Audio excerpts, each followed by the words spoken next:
আসসালাম টিভি, সত্য প্রকাশে নির্ভীক পথ চলা। ونشهد أن سيدنا وسندنا وحبيبنا وطبيبنا وطبيب قلوبنا وأرواحنا ومولانا محمدا عبده ورسوله الذي أرسله بالحق بشيرا ونذيرا وداعيا إلى الله بإذنه وسراجا وقمرا منيرا. أما بعد فقد قال الله تبارك وتعالى في كلامه المجيد وفرقانه الحميد: أعوذ بالله من الشيطان الرجيم. بسم الله الرحمن الرحيم. قد كانت لكم أسوة حسنة في إبراهيم والذين معه إذ قالوا لقومهم إنا براء منكم ومما تعبدون من دون الله كفرنا بكم وبدا بيننا وبينكم العداوة والبغضاء أبدا حتى تؤمنوا بالله وحده. وعن أنس بن مالك رضي الله تعالى عنه أنه قال: جاء رجل إلى النبي صلى الله عليه وسلم فقال: يا خير البرية. قال النبي صلى الله عليه وسلم: ذاك إبراهيم عليه السلام. أو كما قال النبي صلى الله عليه وسلم. محبت الشتي درود إبراهيم পাঠ করি। اللهم صل على محمد وعلى آل محمد كما صليت على إبراهيم وعلى آل إبراهيم إنك حميد مجيد. اللهم بارك على محمد وعلى آل محمد كما باركت على إبراهيم وعلى آل إبراهيم إنك حميد مجيد. الحمد لله, শুকরিয়া জ্ঞাপন করছি সেই মহান আল্লাহ সুবহানাহু ওয়া তাআলার আলিশান দরবারে, যিনি আমাদেরকে সুস্থ রেখে সুস্থ মস্তিষ্কে পবিত্র জুমার সালাত আদায়ের লক্ষ্যে পৃথিবীর সবচেয়ে দামি জায়গা, উৎকৃষ্ট স্থান মসজিদে আসার এবং ধৈর্য সহকারে বসার তৌফিক দান করেছেন। আমরা সকলেই সেই মহান মুনিবের দরবারে কালিমাতুশ শুকর আদায় করছি। সবাই বলে আলহামদুলিল্লাহ।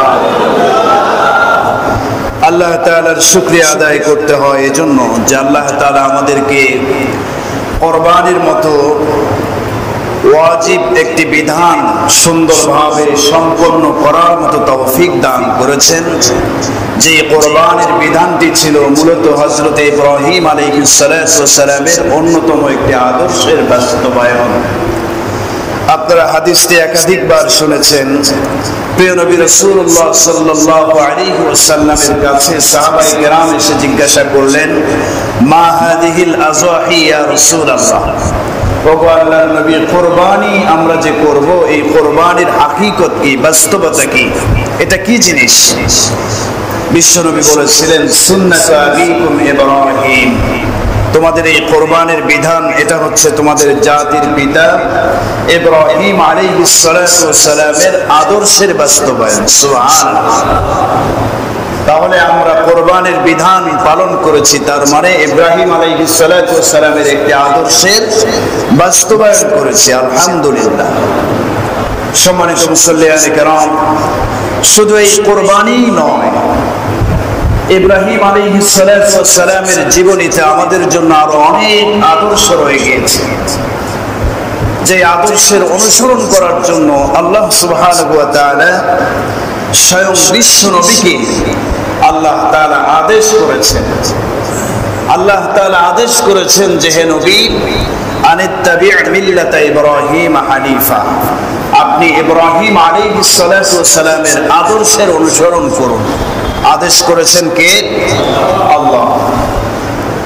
ইব্রাহিম আলাইহিস সালামের আদর্শের অনুসরণ করার জন্য আল্লাহ তাআলা বিশ্ব নবীকে আদেশ করেছেন। অন্য কোন নবীর আদর্শের অনুসরণ করার জন্য কোরআনের কোথাও নবীকে আল্লাহ তাআলা আদেশ দেননি। এ কথা কোথাও বলেননি যে, হে নবী, আপনি মূসা আলাইহিস সালামের আদর্শের বাস্তবায়ন করুন, আপনি হযরত আইয়ুব আলাইহিস সালামের আদর্শের বাস্তবায়ন করুন, আপনি ইউসুফ আলাইহিস সালামের আদর্শের বাস্তবায়ন করুন, আপনি ঈসা আলাইহিস সালামের আদর্শের বাস্তবায়ন করুন। এই কথা আল্লাহ তাআলা কোথাও বলেননি। আল্লাহ তাআলা বলেছেন কার আদর্শ বাস্তবায়নের জন্য?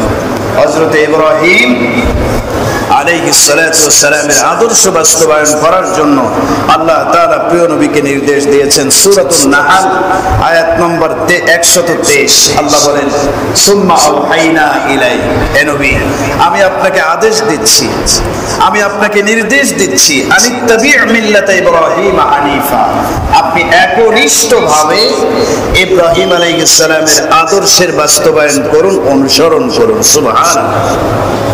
শুধু আমাদের নবীকেই আল্লাহ তাআলা ইব্রাহিম আলাইহিস সালামের আদর্শের বাস্তবায়ন করার জন্য বলেননি, বরং বিশ্ব নবীর মাধ্যমে তামাম পৃথিবীর কিয়ামত পর্যন্ত আগত সমস্ত উম্মতদের প্রতি আল্লাহ তাআলা এই আদেশ পৌঁছায় দিয়েছেন যে তোমরাও কি করো, ইব্রাহিম আলাইহিস সালামের আদর্শের অনুসরণ করো।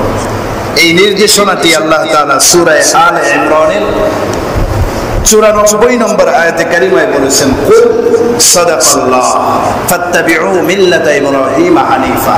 কুল, হে নবী, আপনি বলে দিন, আপনার উম্মতদের কাছে এই খবরটা, সংবাদটা পৌঁছায় দিন, ফাত্তাবিউ মিল্লাতা ইব্রাহিম হানিফা। আপনার ভাষায় আপনি উম্মতদেরকে বলে দিন, হে আমার উম্মতেরা, তোমরাও ইব্রাহিম আলাইহিস সালামের আদর্শের অনুসরণ করো। সুবহানাল্লাহ। অন্য আয়াতে আল্লাহ তাআলা বলেছেন, সূরা আল-মুমতাহিনা আয়াত নম্বর 4, আল্লাহ তাআলা বলেন, ক্বাদ কানাত লাকুম উসওয়াতুন হাসানাহ ফি ইব্রাহিম। আল্লাহ বলেন যে অবশ্যই তোমাদের জন্য ইব্রাহিম আলাইহিস সালামের জীবনীতে রয়েছে উসওয়াতুন হাসানাহ, উত্তম আদর্শ। বলুন সুবহানাল্লাহ। তাহলে এই আয়াতগুলোকে সামনে রাখলে কথা প্রতীয়মান হয় যে অবশ্যই আল্লাহ তাআলা আমাদেরকে এবং আমাদের নবীকে একজন নবীর আদর্শ বাস্তবায়ন করার জন্য আদেশ করেছেন। তিনি কে? ইব্রাহিম আলাইহিস সালাম। তার আদর্শ বাস্তবায়ন করতে হবে। আমার প্রিয় ভাইয়েরা, এখন আমাদের প্রশ্ন হলো, ইব্রাহিম আলাইহিস সালামের আদর্শ কি? কি ছিল ইব্রাহিম আলাইহিস সালামের আদর্শ, যে আল্লাহ তাআলা স্বয়ং নবীকে সেই আদর্শ বাস্তবায়নের নির্দেশ দিয়েছেন এবং নবীর মাধ্যমে কিয়ামত পর্যন্ত সমস্ত উম্মতদেরকেই ইব্রাহিম আলাইহিস সালামের সেই আদর্শের বাস্তবায়নের নির্দেশ আল্লাহ দিয়েছেন। ইব্রাহিম আলাইহিস সালামের আদর্শটা কি জানার দরকার আছে না নাই? আমার প্রিয় ভাইয়েরা, ইব্রাহিম আলাইহিস সালামের জীবন ইতিহাস বৃত্তান্ত তালাশ করলে তার জীবনীতে আমাদের জন্য অনেক অনেক আদর্শ রয়েছে, আদর্শিক বিষয় অনেক অনেক রয়েছে ইব্রাহিম আলাইহিস সালামের জীবনীতে। আমরা ইনশাআল্লাহ ইব্রাহিম আলাইহিস সালামের জীবনী থেকে কি কি আদর্শ আমরা গ্রহণ করতে পারি এই বিষয়গুলির উপর ধারাবাহিক আলোচনার সূচনা ইনশাআল্লাহ আজকে থেকে হচ্ছে। আল্লাহ তাআলা এই ধারাবাহিক আলোচনার শেষ পর্যন্ত আমাদেরকে আমলের নিয়তে উপস্থিত থেকে শোনার তৌফিক দান করুন, আমিন। ইব্রাহিম আলাইহিস সালামের অন্যতম একটি আদর্শ নিয়ে আজকে আলোচনা করব। সে আদর্শটা হলো তাওহীদ প্রতিষ্ঠার ক্ষেত্রে, আল্লাহ তাআলার একাত্মবাদ পৃথিবীতে প্রতিষ্ঠা করার ক্ষেত্রে ইব্রাহিম আলাইহিস সালামের পথ এবং পদ্ধতি কেমন ছিল। আল্লাহ তাআলার দ্বীন প্রতিষ্ঠার ক্ষেত্রে ইব্রাহিম আলাইহিস সালামের পথ পদ্ধতি কেমন ছিল, কিভাবে তিনি পৃথিবীতে তাওহীদ প্রতিষ্ঠা করেছিলেন। ইব্রাহিম আলাইহিস সালামকে বলা হয় মুওয়াহহিদে আযম, সবচেয়ে বড় তাওহীদের প্রতিষ্ঠাকারী। সুবহানাল্লাহ। ইব্রাহিম আলাইহিস সালামকে পরিভাষায় বলা হয় মুওয়াহহিদে আযম, সবচেয়ে বড় তাওহীদের প্রতিষ্ঠাকারী, আল্লাহর একাত্মবাদের প্রতিষ্ঠাকারী। তো উনি তাওহীদ প্রতিষ্ঠার ক্ষেত্রে কিভাবে তিনি তাওহীদ প্রতিষ্ঠা করলেন, তাওহীদ প্রতিষ্ঠায় ইব্রাহিম আলাইহিস সালামের পন্থা পদ্ধতি কেমন ছিল, এবং এই ক্ষেত্রে আমরা যারা দ্বীনি কাজ করছি আমাদের জন্য ইব্রাহিম আলাইহিস সালামের এই আদর্শের মধ্যে কি কি শিক্ষণীয় বিষয় রয়েছে, আমরা ইনশাআল্লাহ সেই বিষয়গুলি নিয়ে আলোচনা করব। ওমা তাওফীকি ইল্লা বিল্লাহ। সম্মানিত মুসল্লিয়ানে কেরাম, তাওহীদ প্রতিষ্ঠার ক্ষেত্রে আমাদেরকে মনে রাখতে হবে ইব্রাহিম আলাইহিস সালাম যিনি সারা পৃথিবীতে আল্লাহর ইবাদতকে, আল্লাহর একাত্মবাদকে প্রতিষ্ঠিত করেছিলেন, তিনি তাওহীদ প্রতিষ্ঠার আগে সর্বপ্রথম নিজের মধ্যে তাওহীদের শিক্ষা গ্রহণ করেছিলেন। সর্বপ্রথম আল্লাহর প্রতি আল্লাহর পরিচয় লাভ করে আল্লাহর একাত্মবাদের শিক্ষা নিজে গ্রহণ করেছেন। এরপর পূর্ণাঙ্গ রূপে আল্লাহর একাত্মবাদ এবং তাওহীদের শিক্ষা যখন লাভ হয়ে গিয়েছে, এরপর তিনি পরিবার থেকে, সমাজ থেকে, রাষ্ট্র থেকে, এমনকি আন্তর্জাতিক পর্যায় পর্যন্ত তিনি এই তাওহীদ প্রতিষ্ঠার আন্দোলন করে গিয়েছেন। বলুন সুবহানাল্লাহ। তাহলে সর্বপ্রথম ইব্রাহিম আলাইহিস সালাম কি করেছেন? সর্বপ্রথম তাওহীদের শিক্ষা নিজে গ্রহণ করেছেন। তাওহীদ অর্থ কি বলেন না? একাত্মবাদ। তাওহীদ অর্থ কি? আরো জোরে বলেন। তাওহীদ অর্থ কি? একাত্মবাদ। অর্থাৎ এই পৃথিবীতে একজনই আল্লাহ হিসেবে রয়েছেন, রব হিসেবে একজনই রয়েছেন, তিনি কে? আল্লাহ। আল্লাহ ছাড়া কোনো ইলাহ নাই, লা ইলাহা ইল্লাল্লাহ। আল্লাহ ছাড়া কোনো মাবুদ নাই, কোনো ইলাহ নাই, একতার স্বীকৃতি দেওয়া, এটাই হচ্ছে তাওহীদ। একতার বিশ্বাস করা, এটাই হচ্ছে আল্লাহর একাত্মবাদে বিশ্বাস করা। ইব্রাহিম আলাইহিস সালাম সর্বপ্রথম এই তাওহীদের শিক্ষা গ্রহণ করেছেন। কিভাবে গ্রহণ করেছেন? আমরা তো সাধারণত আল্লাহ তাআলার একাত্মবাদের পরিচয় গ্রহণ করেছি আমাদের বাবার থেকে, মা থেকে, বাপ দাদাদের থেকে। কিভাবে? আমার বাবা যেহেতু মুসলমান ছিলেন, মা মুসলমান, বাপ দাদারা মুসলমান, মুসলমানের ঘরে জন্ম নিয়েই আমি কালিমা শিখেছি, লা ইলাহা, আল্লাহ ছাড়া কোনো ইলাহ।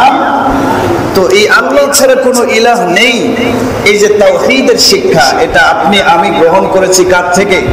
মা বাবার থেকে, বা বংশীয় পর্যায়ক্রমে ধারাবাহিকভাবে আমরা শিখেছি। এরপরে হয়তো আলেম ওলামাদের কাছ থেকে, বিজ্ঞজনদের কাছ থেকে আল্লাহর পরিচয়, তাওহীদ রিসালাতের পরিচয় আমরা লাভ করেছি।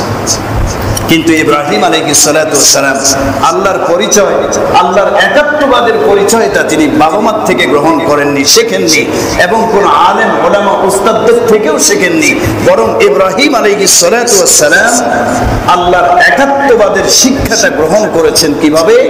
এক অভিনব পদ্ধতিতে, আশ্চর্যজনক এক পদ্ধতিতে তিনি আল্লাহর পরিচয় খুঁজে বের করেছেন।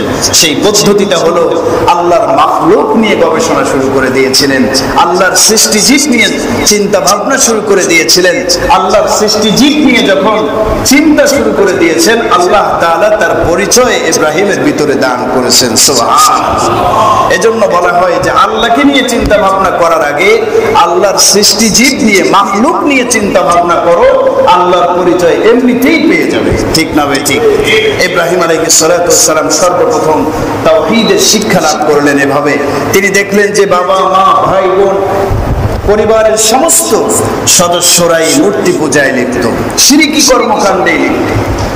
শুধু তাই নয়, ইব্রাহিম আলাইহিস সালাতু ওয়াস সালামের বাবা আযর নিজ হাতে মূর্তি তৈরি করে সেগুলোকে বাজারে বিক্রি করতেন। তার মানে মূর্তি পূজার কারখানা তৈরি করেছিলেন নিজের বাড়িতে। তো ইব্রাহিম আলাইহিস সালাম চিন্তা করলেন, আমার বাপ দাদারা যেই মূর্তি বানাচ্ছে, বানিয়ে নিজ হাতে বানিয়ে তারা ইবাদত করছে, রব হিসেবে সেগুলোকে স্বীকৃতি দিচ্ছে, আসলে কি এই মূর্তিগুলো রব হওয়ার যোগ্য? তিনি চিন্তা করলেন যে না, যেটা কথা শোনে না, বোঝে না, উপকার করতে পারে না, কারো ক্ষতিও করতে পারে না, এরকম মূর্তি এগুলা আসলে আমার রব হতে পারে না। আমার রব তো হবে একজন যিনি সারা পৃথিবী পরিচালনা করবে, যিনি আমার হায়াতের মালিক, রিজিকের মালিক, এরকম একজনই মহান শক্তিধর, তিনি তো আমার রব হতে পারে।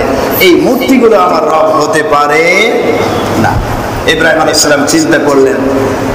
এরপরে তিনি আল্লাহর মাখলুক নিয়ে চিন্তা শুরু করলেন। রাত যখন হয়, ইব্রাহিম আলাইহিস সালাতু ওয়াস সালাম রাতের বেলা ঘর থেকে বাইরে বের হয়ে একাকী নীরবে তিনি আসমানের দিকে তাকান। আসমানের তারকারাজি দেখে দেখে তিনি বলেন, ফালাম্মা জান্না আলাইহিল লাইলু রাআ কাওকাবা ক্বালা হাযা রাব্বি। ইব্রাহিম আলাইহিস সালাম আসমানের সেই তারকাগুলোকে দেখে তিনি ভাবতে থাকেন যে সম্ভবত এই তারকাগুলো, যে তারকাগুলোর আলোয় পৃথিবী আলোকিত হয়ে গেছে, সম্ভবত এটাই আমার রব হতে পারে। কিন্তু ফালাম্মা আফালা ক্বালা লা উহিব্বুল আফিলিন। তারকাগুলো যখন অস্তমিত হয়ে যায়, ইব্রাহিম আলাইহিস সালাম বলেন, না, এগুলো আমার রব হতে পারে না। যারা নিজেদের অস্তিত্বে টিকে থাকতে পারে না, এগুলো আমার রব হতে পারে। এরপরে ইব্রাহিম আলাইহিস সালাতু ওয়াস সালাম ফালাম্মা রাআল কমারা বাসিগান ক্বালা হাযা রাব্বি। ইব্রাহিম আলাইহিস সালাতু ওয়াস সালাম আকাশের দিকে তাকায় দেখেন আকাশের চাঁদ উঠেছে। চাঁদ, একটি চাঁদের আলোয় সারা পৃথিবীর অন্ধকার রাত্রিকেও আলোকিত করে ফেলেছে। ইব্রাহিম আলাইহিস সালাম এই চাঁদ, আল্লাহর এই মাখলুক নিয়ে গবেষণা শুরু করে দিলেন, সম্ভবত এই চাঁদটি আমার রব হতে পারে। কিন্তু রাত্রি শেষে যখন চাঁদ অস্তমিত হয়ে যায়, হারিয়ে যায়, তখন তিনি বলেন, লাইল্লাম ইয়াহদিনি রাব্বি লাকুনান্না মিনাল কওমিদ দাল্লিন। এই চাঁদ, এটা যেহেতু নিজের অস্তিত্বে টিকে থাকতে পারে না, এটা আমাকে হেদায়েত দিতে পারে। সে নিজের অস্তিত্বে টিকে থাকতে পারে না, এটা রব হতে পারে না। ইব্রাহিম আলাইহিস সালাতু ওয়াস সালাম এভাবে আল্লাহর মাখলুক নিয়ে চিন্তা ভাবনা শুরু করে দিলেন আল্লাহর পরিচয় লাভ করার জন্য। আমার প্রিয় ভাইয়েরা, সকালবেলা যখন সূর্য উদিত হয়েছে, ফালাম্মা রাআশ শামসা বাযিগাতান ক্বালা হাযা রাব্বি হাযা আকবার। সূর্যের দিকে তাকায় ইব্রাহিম আলাইহিস সালাম বলেন, এই সূর্যটা তামাম পৃথিবীকে আলোকিত করে ফেলেছে, সুতরাং সূর্যটাই মনে হয় আমার রব, এবং হাযা আকবার, এটা অনেক বড় রব, কারণ একটা সূর্য রাতটিকে দূর করে আলোকিত করে ফেলেছে। এটা মনে হয় আমার বড় রব, বড় কথা।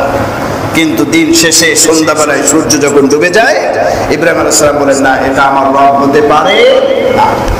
এভাবে যখন ইব্রাহিম আলাইহিস সালাম তাওহীদের শিক্ষা লাভ করার জন্য, আল্লাহর পরিচয় হাসিল করার জন্য, মারিফত অর্জন করার জন্য আল্লাহর মাখলুক নিয়ে চিন্তা ভাবনা শুরু করে দিয়েছে, আল্লাহ রাব্বুল আলামিন তার হেদায়েতের রাস্তা খুলে দিলেন। আল্লাহ তাআলা তার পরিচয়টা ইব্রাহিমের মধ্যে দান করলেন। ইব্রাহিম আলাইহিস সালাম আল্লাহর পরিচয় পেয়ে গেলেন। তিনি পরিষ্কার কণ্ঠে জানিয়ে দিলেন, ইন্নী ওয়াজ্জাহতু ওয়াজহিয়া লিল্লাযী ফাতারাস সামাওয়াতি ওয়াল আরদা হানিফা ওয়া মা আনা মিনাল মুশরিকিন। আল্লাহর পরিচয় ইব্রাহিম লাভ করে ফেলেছে। ইব্রাহিম আলাইহিস সালাম বলেন, আমি যেই আল্লাহ তাআলা আসমান সৃষ্টি করেছেন, জমিন সৃষ্টি করেছেন, সেই আল্লাহর প্রতি মনোনিবেশ করলাম, সেই আল্লাহর প্রতি আমি আত্মসমর্পণ করলাম, আমি সেই আল্লাহর প্রতি ঈমান আনলাম। বলুন সুবহানাল্লাহ। আল্লাহর মাখলুক নিয়ে চিন্তা ভাবনা করার পর ইব্রাহিম আলাইহিস সালামের মধ্যে আল্লাহ তাআলা তার পরিচয়টা দান করলেন। ইব্রাহিম আলাইহিস সালাম আল্লাহর পরিচয় লাভ করলেন।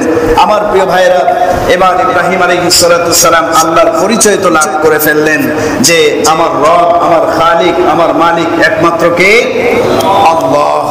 এই পরিচয় লাভ করার পরে ইব্রাহিম আলাইহিস সালাম তার ঈমানটাকে আরো একটু মজবুত করার জন্য আল্লাহ তাআলার কাছে একটা প্রশ্ন করলেন।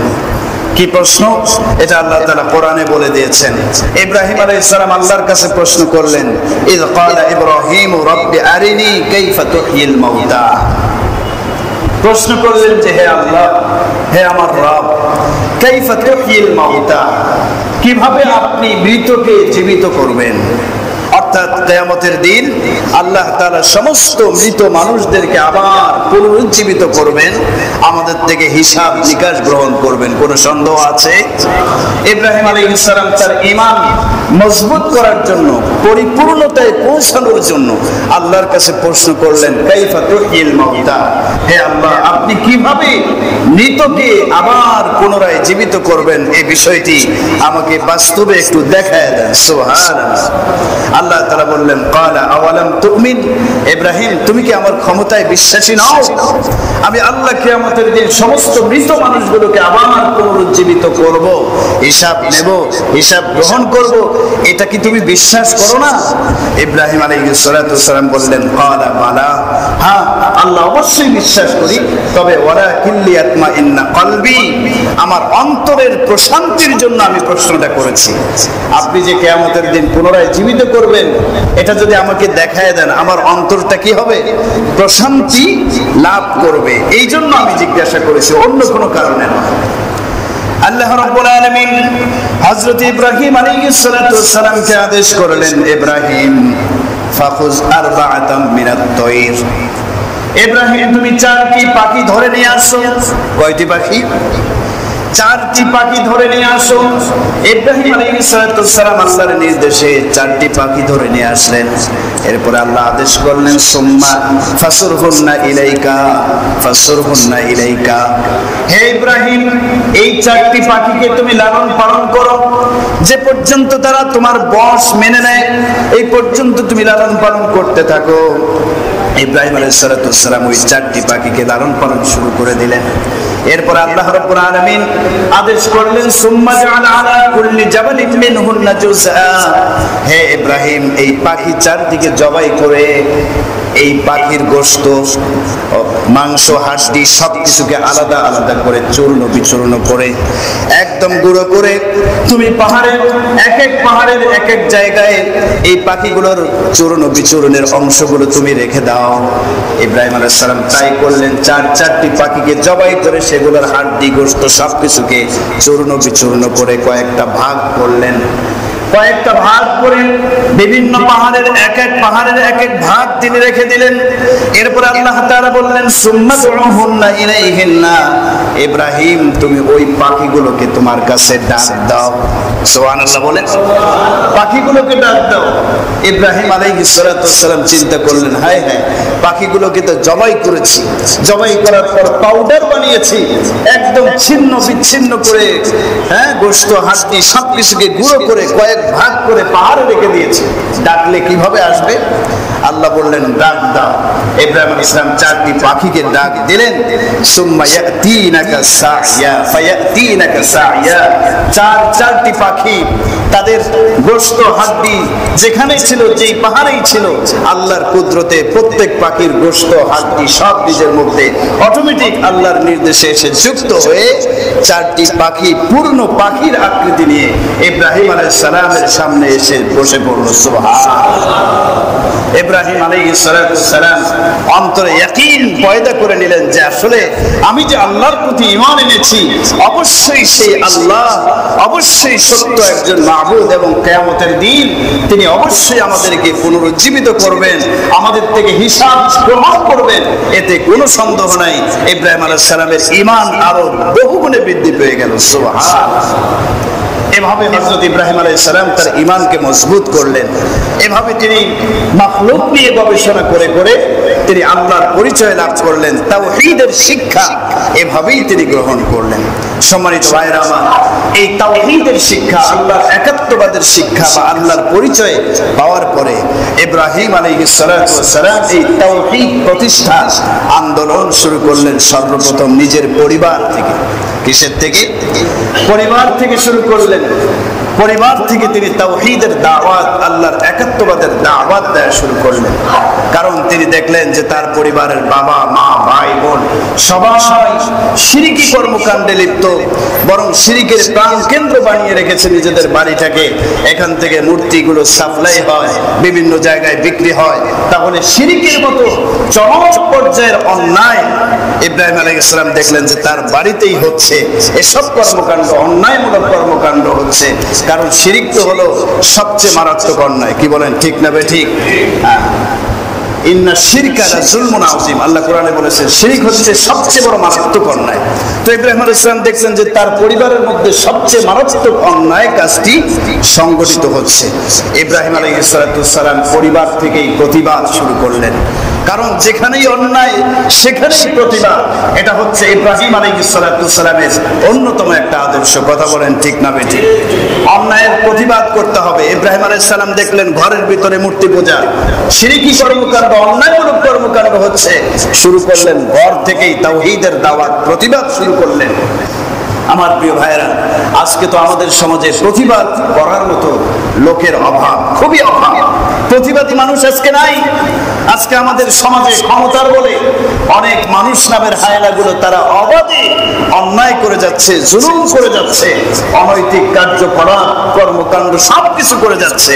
কিন্তু আমরা আজকে আমরা প্রতিবাদ করছি না, প্রতিবাদের ভাষা হারিয়ে ফেলছি। এই প্রতিবাদী মানুষ আজকে আমাদের সমাজে কম। অথচ আল্লাহ রাসূল সাল্লাল্লাহু আলাইহি ওয়াসাল্লাম আমাদেরকে কি বলে গেছেন? নবীজি বলেছেন, মান রাআ মিনকুম মুনকারান, তোমাদের মধ্যে কেউ যদি কোনো অন্যায় কাজ দেখে, অশ্লীল কাজ দেখে, ফালিয়ুগাইয়িরহু বিয়াদিহি, অবশ্যই সে যেন সামর্থ্য থাকলে সরাসরি হাত দিয়ে সেটা প্রতিহত করে। একজন অন্যায় কাজ করছে, পারলে সরাসরি হাত দিয়ে সে অন্যায় কাজটাকে কি করতে হবে? প্রতিহত করতে হবে। ফাইল্লাম ইয়াস্তাতি, নবীজি বলেন হাত দিয়ে প্রতিহত করা সম্ভব যদি না হয়, ফালিয়ুগাইয়ির বিলিসানি, তাহলে একজন মুমিন সে যেন অবশ্যই তার জবান দিয়ে প্রতিবাদ জানায়। অন্যায়ের প্রতিবাদ করে জবান দিয়ে হলে, জবান দিয়ে কথার মাধ্যমে সম্ভব না হলে ফাবিকলবিহি, অন্যায়ের ব্যাপারে, অন্যায় কাজটার ব্যাপারে অন্তরে ঘৃণা রাখবে। এটা হচ্ছে যালিকা আযাফুল ঈমান, সর্বনিম্ন ঈমান যার মধ্যে আছে তার হলো এই কাজ। অন্যায় দেখলে প্রতিবাদ নাই, অন্তর দিয়ে কি করবে? ঘৃণা করবে। এটা হলো দুর্বল ঈমানদারদের কাজ। কিন্তু আপনার মধ্যে যদি ঈমান থাকে, যেখানেই অন্যায় হবে সেখানেই প্রতিবাদ। এটা ইব্রাহিম আলাইহিস সালামের শিক্ষা। তিনি ঘর থেকে প্রতিবাদ শুরু করেছিলেন, সমাজের মানুষদের বিরুদ্ধে প্রতিবাদী কণ্ঠস্বর ঘোষণা করেছিলেন। এরপরে রাষ্ট্র, এমনকি আন্তর্জাতিক পর্যায়ে ইব্রাহিম আলাইহিস সালাম তাওহীদ প্রতিষ্ঠার আন্দোলন করে গেছেন। সম্মানিত ভাইয়েরা আমার, এজন্য অবশ্যই অন্যায় দেখলে প্রতিবাদ করব। রাজি আছি সবাই ইনশাআল্লাহ? রাসূলুল্লাহ সাল্লাল্লাহু আলাইহি ওয়াসাল্লামের আদর্শ এটাই, যেখানেই অন্যায় সেখানেই প্রতিবাদ।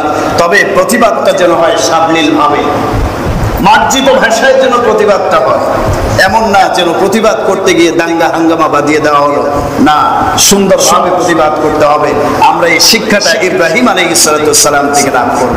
ইব্রাহিম আলাইহিস সালাম দেখেন, তিনি নিজের ঘরে যখন দেখলেন অন্যায়মূলক কাজ হচ্ছে, শিরকি কর্মকাণ্ড হচ্ছে, ইব্রাহিম আলাইহিস সালাম প্রতিবাদ করলেন। কিভাবে প্রতিবাদ করলেন? সর্বপ্রথম বাবাকে ডাকলেন। ইব্রাহিম আলাইহিস সালাম তার বাবাকে ডেকে বললেন, ইয়া আবাতি, হে আমার প্রিয় বাবা, প্রিয় শব্দ যোগ করে দিয়েছেন, শুধু বাবা বলেন নাই, কি বলছেন? হে আমার প্রিয় বাবা, লিমা তা'বুদু মা লা ইয়াসমা'ু ওয়া লা ইউবসিরু ওয়া লা ইউগনি আনকা শাইআ। হে আমার প্রিয়তম পিতা, কেন আপনি ওগুলোর ইবাদত করছেন যেগুলা কিছুই শোনে না, ওয়া লা ইউবসিরু কোনো কিছু চোখেও দেখে না, ওয়া লা ইউগনি আনকা শাইআ আপনার কিছুই করতে পারে না, উপকারও করতে পারে না, ক্ষতিও করতে পারে না। হে আমার প্রিয়তম পিতা, আপনি কেন এগুলার ইবাদত করছেন? কারণটা কি? আপনি এক আল্লাহর প্রতি ঈমান আনুন, আল্লাহ তাআলার দ্বীন গ্রহণ করুন। যদি আপনি আল্লাহর দ্বীনকে গ্রহণ না করেন, শিরকি কর্মকাণ্ডে লিপ্ত থাকেন, তাহলে ইন্নী আখাফু আইয়ামাসসাকা আযাবুম মিনার রহমান, আমি তো মহান আল্লাহ রাব্বুল আলামিনের শাস্তির ব্যাপারে ভয় করছি, যে আপনি যদি শিরকি অবস্থায়, শিরকি কর্মকাণ্ডে লিপ্ত থাকা অবস্থায় মৃত্যুবরণ করেন, তাহলে তো আপনার ঠিকানা হবে জাহান্নাম, আপনি শয়তানের বন্ধু হয়ে যাবেন। সুতরাং হে আমার প্রিয়তম পিতা, আপনি শিরকি কর্মকাণ্ডে আর লিপ্ত হবেন না। কত সুন্দর ভাষায় ইব্রাহিম আলাইহিস সালাম প্রতিবাদ জানাচ্ছেন। কিন্তু এর বিপরীত তার পিতা শিরকি কর্মকাণ্ডে যিনি লিপ্ত ছিলেন, তিনি কঠোর ভাষা ব্যবহার করলেন। ইব্রাহিম আলাইহিস সালাম নরম ভাষায় বললেন, প্রতিবাদ জানালেন, আর তার বাবা কঠোর ভাষা উচ্চারণ করে বললেন, ইব্রাহিম আরাগিবুন আনতা আন আলিহাতি ইয়া ইব্রাহিম, হে ইব্রাহিম, তুমি কি আমাদের বাপদাদাদের রব ইলাহগুলো থেকে তুমি বিমুখ হয়ে যাচ্ছ? লাইল্লাম তানতাহি, যদি তুমি তোমার মত থেকে ফিরে না আসো, লা আরজুমান্নাকা ওয়াহজুরনি মালিয়া, অবশ্যই অবশ্যই তোমাকে শুলিতে ঝুলাবো, অবশ্যই লা আরজুমান্নাকা, তোমাকে রজম মেরে হত্যা করব, পাথর নিক্ষেপ করে তোমাকে হত্যা করব। দেখেন কত কঠোর ভাষা ব্যবহার করেছেন পিতা। এরপরও ইব্রাহিম আলাইহিস সালাম আবারও প্রতিবাদ জানাচ্ছেন, কিন্তু ভাষাটা নরম। ইব্রাহিম আলাইহিস সালাম পিতাকে বললেন, ক্বালা আসসালামু আলাইকা, হে আমার পিতা, আপনার উপর আল্লাহর পক্ষ থেকে শান্তি নাযিল হোক। সাস্তাগফিরু লাকা রাব্বি, আমি আপনার জন্য অচিরেই আল্লাহর কাছে ক্ষমা চাইব। সুবহানাল্লাহ। পিতাকে রাগ করে কোনো কথা বলেননি, যদিও সে মুশরিক, শিরকি কর্মকাণ্ডের মতো অন্যায় করছে, কিন্তু প্রতিবাদের ভাষাটা কেমন দেখেন। ইব্রাহিম আলাইহিস সালাম বললেন, আব্বাজান, আপনার উপরে আল্লাহর শান্তি নাযিল হোক, আমি আপনার কাছে আল্লাহর জন্য মাফ চাইবো, আল্লাহর জন্য আপনাকে মাফ করে দেন। সুবহানাল্লাহ। আমার প্রিয় ভাইরা, এই জন্য বাবা যদি কোনো অন্যায় করে, সন্তানের দায়িত্ব তো অবশ্যই বাবাকে সতর্ক করতে হবে, বাকি সতর্ক করার ক্ষেত্রে লক্ষ্য রাখতে হবে বাবার সম্মান মর্যাদা যেন কি না হয়, নষ্ট না হয়, বাবার যেন সম্মান ভুলণ্ঠিত না হয়, এর প্রতি লক্ষ্য রেখে অবশ্যই বাবাকে সতর্ক করতে হবে, যেমন ইব্রাহিম আলাইহিস সালাম করেছেন। এরপরে ইব্রাহিম আলাইহিস সালাম বললেন, আব্বাজান, ঠিক আছে, আমি আপনাদের থেকে বহু দূরে চলে যাব, অনেক দূরে চলে যাব, আমাকে আর আপনারা খুঁজে পাবেন না। সম্মানিত ভাইরা আমার, এভাবে ইব্রাহিম আলাইহিস সালাম তাওহীদ প্রতিষ্ঠার জন্য সর্বপ্রথম তিনি পরিবারের মধ্যে কাজ শুরু করলেন। এরপরে ইব্রাহিম আলাইহিস সালাতু ওয়াস সালাম পরিবারের লোকজন যখন ঈমান আনলো না, ব্যর্থ হয়ে গেলেন, কিন্তু তিনি আল্লাহর উপর আস্থা আর ভরসা রেখে তিনি পরিবার থেকে একটু বের হয়ে এলাকার সমাজের লোকদের কাছে দ্বীনের দাওয়াত পৌঁছায় দিলেন, আল্লাহর একাত্মবাদের শিক্ষাটা পৌঁছায় দিলেন। কিন্তু সমাজের লোকজনও সেটাকে মানল না, সমাজের লোকজন তারাও সেটাকে মানল না।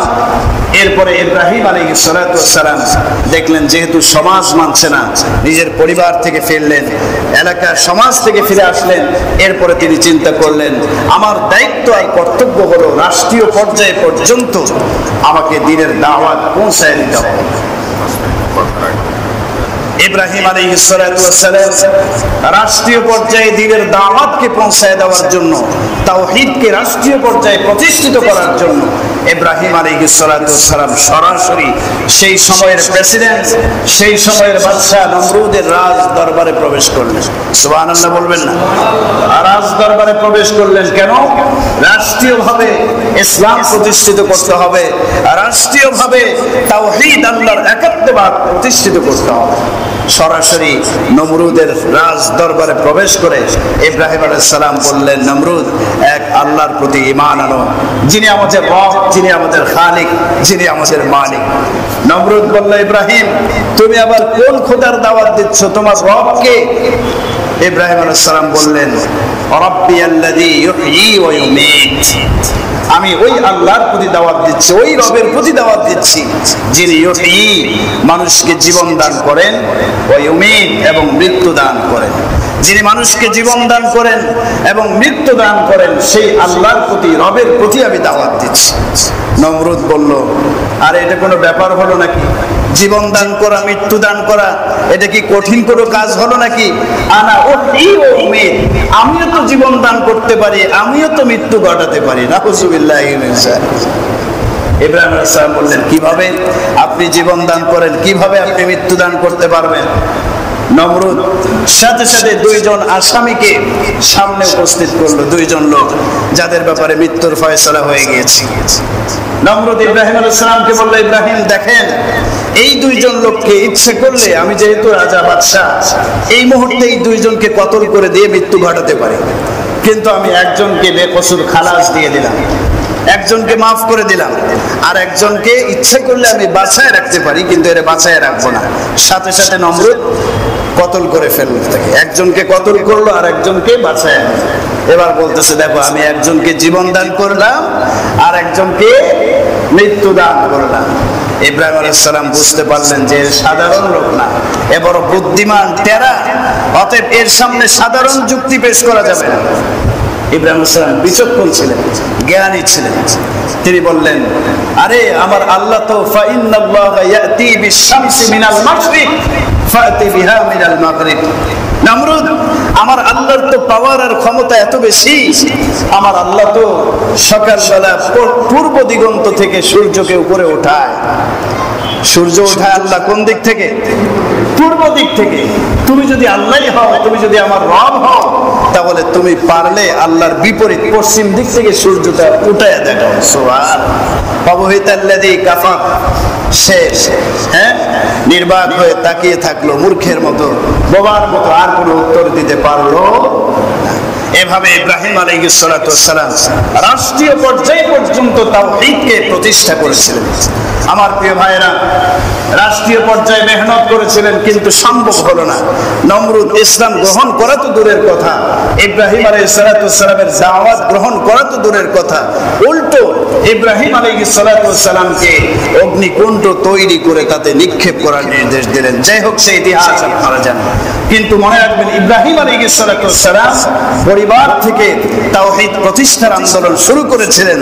রাষ্ট্রীয় সমাজে, এরপর রাষ্ট্রে তিনি তাওহীদ প্রতিষ্ঠা করার মেহনত করে গেছেন। সব শেষে যখন দেখলেন আমার পরিবারের লোকজনও ইসলাম গ্রহণ করলো না, এলাকার লোকজনও করলো না, রাষ্ট্রীয়ভাবেও ইসলাম প্রতিষ্ঠিত করা সম্ভব হলো না, তখন তিনি চেষ্টা করলেন আন্তর্জাতিক পর্যায় পর্যন্ত হলেও আমাকে চেষ্টা করতে হবে যেন আন্তর্জাতিক পর্যায়ে আমি আল্লাহর দ্বীন, আল্লাহর তাওহীদকে প্রতিষ্ঠা করতে পারি। সুবহানাল্লাহ। এজন্য ইব্রাহিম আলাইহিস সালাতু ওয়াস সালাম দেশ ভ্রমণ করা শুরু করলেন। নিজের দেশ ত্যাগ করে মিশর চলে গেলেন। ইরাক এর বাবেল শহর থেকে মিশরে চলে গেলেন।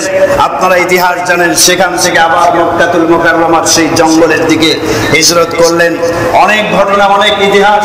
সর্বশেষে আন্তর্জাতিকভাবে তাওহীদ প্রতিষ্ঠা করার জন্য আল্লাহ তাআলা নির্দেশ দিলেন, ইব্রাহিম আমার জন্য পৃথিবীতে একটা কেন্দ্রস্থল নির্মাণ করো, একটা ঘর নির্মাণ করো। সুবহানাল্লাহ।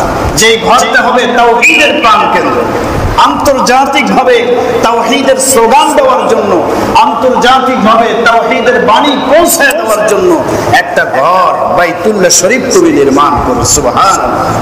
ইব্রাহিম আলাইহিস সালাতু ওয়াস সালাম বাপ বেটা দুজনে মিলে বাইতুল্লাহ শরীফ নির্মাণ করে তাম পৃথিবীতে তাওহীদের সেই বাণী, আল্লাহর একাত্মবাদের সেই শিক্ষাটা পৌঁছায় দেওয়ার জন্য আল্লাহর এই ঘর, তাওহীদের প্রাণ কেন্দ্র তিনি নির্মাণ করলেন। ঘর নির্মাণ শেষ হয়ে গেল, তিনি ঘোষণা শোনায় দিলেন তাম পৃথিবীর মানুষদেরকে। তিনি ডাকলেন সেই ঘরের দিকে, সেই ঘরে তাওয়াফ করার জন্য। সেই ঘরে কার তাওয়াফ হয়? আরো জোরে বলেন, কার? আল্লাহর তাওয়াফ হয়, ইবাদত হয় একমাত্র আল্লাহ। এই আল্লাহর ইবাদত পৃথিবীতে প্রতিষ্ঠা করার জন্য ইব্রাহিম আলাইহিস সালাম আন্তর্জাতিকভাবে আল্লাহর ঘর বাইতুল্লাহ শরীফ নির্মাণ করেছেন। সুবহানাল্লাহ। সম্মানিত মুসল্লিয়ানে কেরাম, বাইতুল্লাহ শরীফ আল্লাহর ঘর। শুধু বাইতুল্লাহ শরীফে আল্লাহর ঘর নয়, পৃথিবীর প্রত্যেকটা মসজিদ আল্লাহ তাআলার ঘর। কথা বলেন ঠিক না বেঠিক?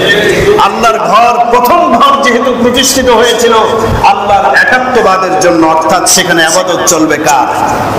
আল্লাহর ইবাদত চলবে, আল্লাহর নামের তাসবিহ তাহলিল চলবে সেখানে। এই জন্য তাওহীদের জন্য আল্লাহর একাত্মবাদের প্রাণ কেন্দ্র হিসেবে বাইতুল্লাহ শরীফ প্রতিষ্ঠিত হয়েছিল। সুতরাং পৃথিবীতে যতগুলো আল্লাহর ঘর রয়েছে, যতগুলো মসজিদ রয়েছে, সমস্ত আল্লাহর ঘর এবং মসজিদগুলোতে একমাত্র ইবাদত চলবে কার? আল্লাহর ইবাদত চলবে, আল্লাহর বন্দেগী চলবে। সেই মসজিদগুলোতে অন্য কোনো শিরকি কর্মকাণ্ড চলবে না। যারা তাওহীদপন্থী, যাদের মধ্যে ঈমান আছে, তারা এই চেষ্টা করেই যাবে যে আল্লাহর ঘরকে আল্লাহর একাত্মবাদের জন্যই খালি করে দিতে হবে। ঠিক না বেঠিক? কিন্তু আজকে এই আল্লাহর ঘরগুলোকে নিয়েও ষড়যন্ত্র করা হচ্ছে। আল্লাহর ঘরগুলো যেগুলো প্রতিষ্ঠিত হয়েছিল আল্লাহর একাত্মবাদের জন্য, আজকে সেই আল্লাহর ঘরে কিভাবে শিরকি কর্মকাণ্ড করা হবে, কিভাবে মূর্তি পূজায় মানুষ লিপ্ত হবে, আল্লাহর ঘরের পবিত্রতা রক্ষা করবে না, সেই চেষ্টা আজকে আন্তর্জাতিক ভাবে করা হচ্ছে। আপনারা জানেন ইতিমধ্যেই বাবরি মসজিদ নিয়ে অনেক আলোচনা পর্যালোচনা আপনারা শুনেছেন।